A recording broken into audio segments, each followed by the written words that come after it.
కదమ్మన్ rice గుళ్ళో ప్రసాదంలా ఇస్తారు. చాలా బాగుంటుంది, ట్రై చేయండి. 1 కప్పు బియ్యము, 1/2 కప్పు కందిపప్పు, పెసరపప్పు కొంచెమే యాడ్ చేసి నానబెట్టుకోవాలి.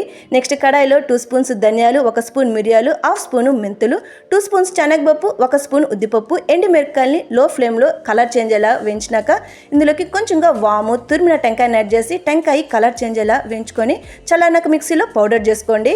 నెక్స్ట్ కుక్కర్లోకి మనం నానబెట్టుకున్న బియ్యము, పప్పును యాడ్ చేసుకొని ఒక 3 విజిల్స్ పెట్టి కుక్ చేసుకొని తీసుకోవాలి. నెక్స్ట్ కడాయిలో నెయ్యి యాడ్ చేసుకొని జీలకర్ర, కరివేపాకు, ఇంగువను యాడ్ చేసుకున్నాక మునక్కాయ, వంకాయ, గుమ్మడికాయ, చిక్కుడుకాయ లాంటి ఇండియన్ వెజిటేబుల్స్ని యాడ్ చేసుకోండి, అప్పుడే బాగుంటుంది.